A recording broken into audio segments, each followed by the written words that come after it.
drive here over to Miami, and I thought I'd take time to talk a little bit about the pillars that are in my protocol. Pillars in my protocol, yes. Because I get a lot of people that ask me about those pillars in my protocol.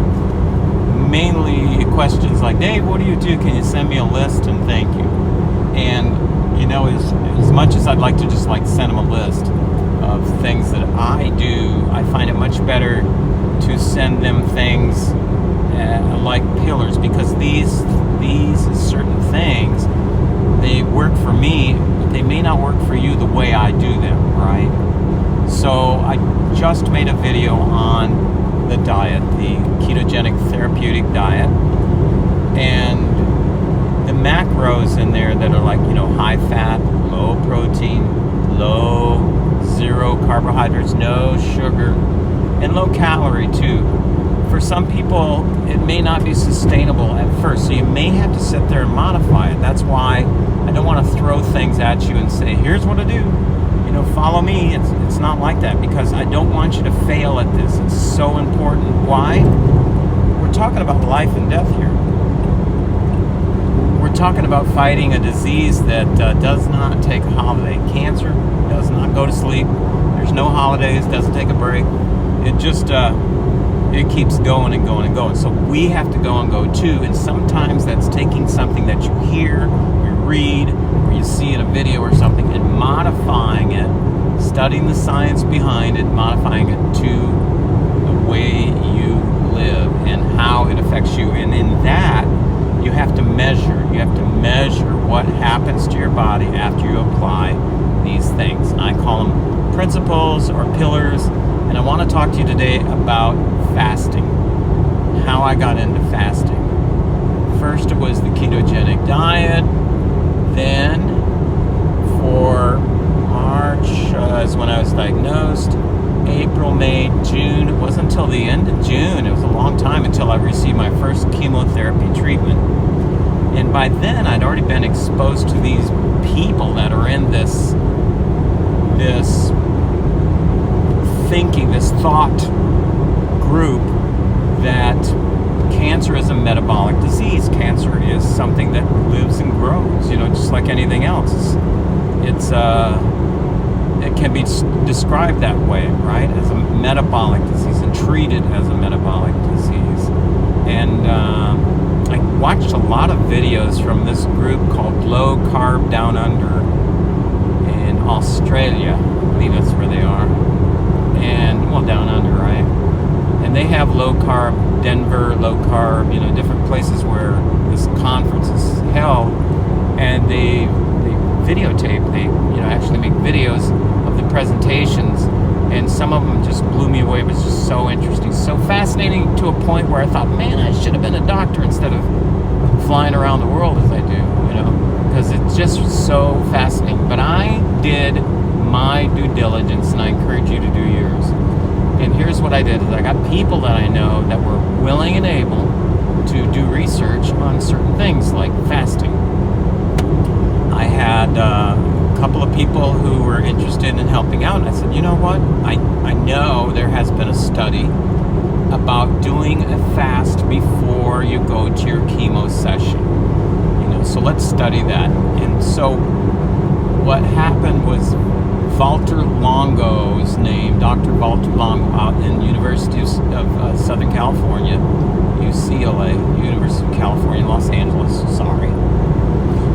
His name popped up, and the research that he has done, it's been almost 2 decades now. It seems like it's been a long time ago when he first did this research. And here's what he did. He had laboratory mice, divided them into 2 groups. One group, he allowed these mice to eat whatever they want, as much mice chow as they wanted to. The other mice, he starved them.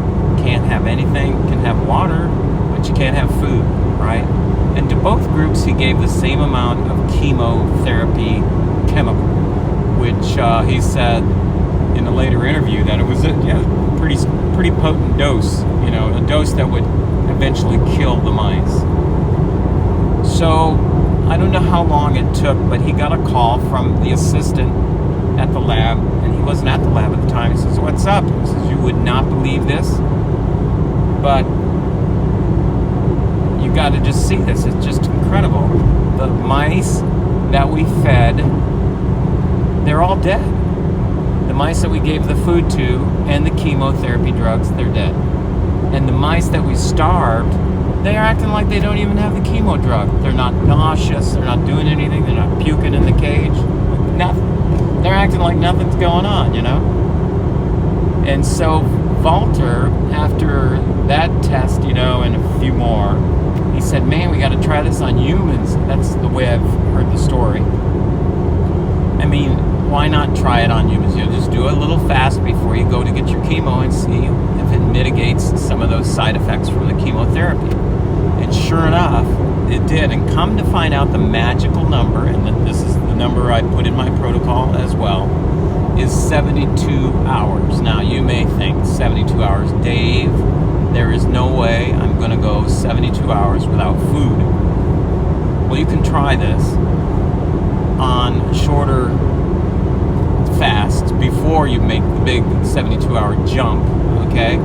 Like fast for a day and a half, you know, see how that goes. Fast for 2 days, do like a 48-hour fast. But I'll encourage you along the way with some great tips. Now, I want you to do the fast before your chemo because it's just going to change the whole game with your chemotherapy, all right? And the way I want you to get into the fast is I want you to make sure that you're following Pillar 1, because if you're not, you're going to have problems enduring the fast. When you are in ketosis, which you should be in deep ketosis, if you're following my Pillar number 1 in my protocol, you will be able to endure the first and the second day of fasting with not too much problem. Why? Because your body is already fat adapted. What does that mean? Fat adapted.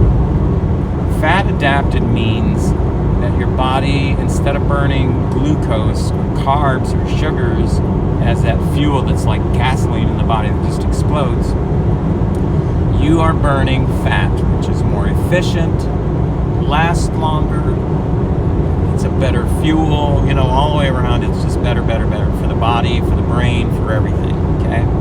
So you want to go into a fast fat adapted. You don't want to go into a fast eating a pizza, because that's going to burn up in a few hours, and then your body's going to go, I want more food now, right? Because when you eat carbs burn up so fast in your body. But if you eat something that's like very, I want to say greasy, but I'll say very fat, you know, it contains a lot of animal fat, a lot of butter and a lot of, you know, just greasy food, you know, you normally go, wow, this tastes so good, you know, all this taste to it. That is going to last you through day 1, maybe even into day 2, as far as feeling good and having the body enable to get into that fat burning state quicker, right? And once you're in that, you know, if you're doing Pillar 1, then you're already there. But once you're in there, you'll know. You'll start going, wow, I'm okay. Not dying, not withering away to nothing.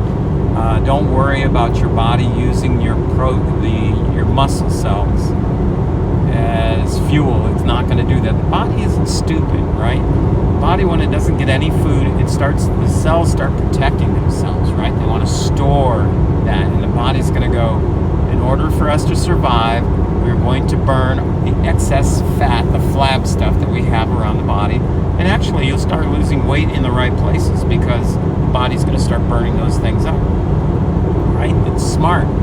That's what we want to happen.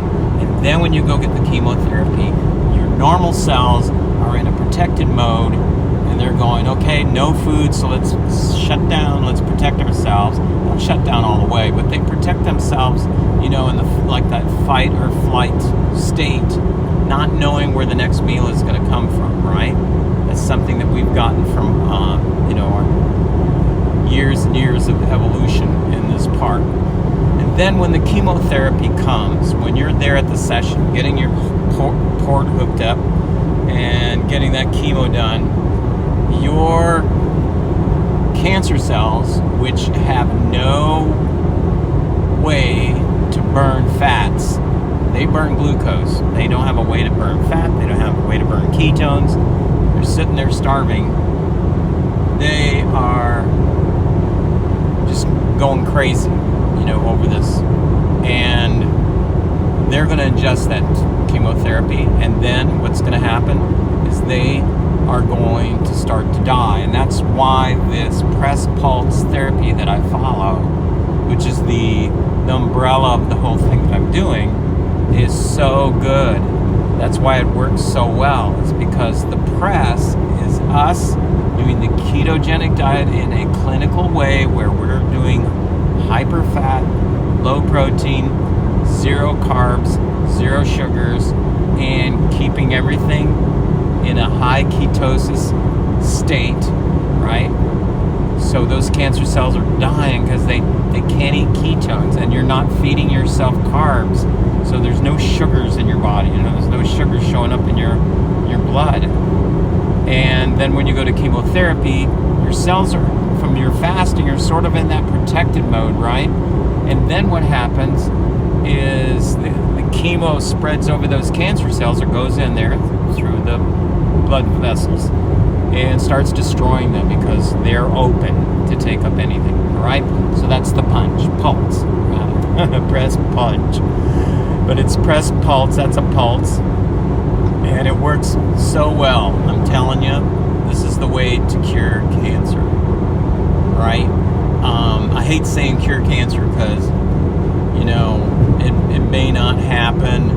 It's a way to heal cancer. That's like a continual process, and that's what we want to happen. We want to have everybody cured, but, you can't say that one therapy is going to cure everybody.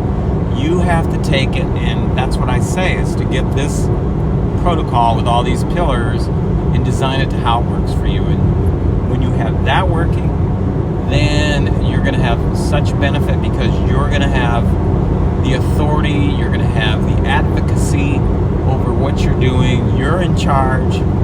I know that your oncologist loves you, but he's not going to go on Google and research all these documents that are like current scientific studies showing that a ketogenic diet works, showing that fasting with cancer, fasting before chemotherapy, look it up. Don't take my word for it. You will find clinical studies done on this where people benefited much more than drugs. When you see something, and I say this to a lot of people, is that when you see something like fasting, which is, how much does fasting cost? It's absolutely free, right? It's free. So you do fasting and you go into chemotherapy and you find that it gives you a 62% benefit over not doing anything and just having the chemo work on you. What drug, what medicine, what high-priced thing that pharma has that can offer you a 67% betterment over where you were? Hardly anything. I don't know of anything that can even come close. So the cool thing about it is these are things you can do for free. Pillar number 1 is the diet. Pillar number 2 is fasting. Pillar number 1, low cost. You just have to buy foods that are super high in fat, low in protein, ones that are good for you. Mostly the natural meats and animal products. And then in fasting, you just got to set yourself up for success. For me, it's the 72 hours. That's 3 days of fasting before you hit the chemotherapy room. If I'm feeling great, I'll take it another 24 hours because let that chemo work with the body, right? You can do it. Once you're on day 3, you can keep going for like 5 days. Don't say that you can until you've tried it, right? You really can, because it's just amazing. By the time you're there, you feel, man, I could conquer the world. But that's pillar number 2. I appreciate the attention you've given this video. If you know anyone that's going through chemotherapy, send this to them. Send a link to them. and have them subscribe to my channel here and to the updates. These things work. They work for me.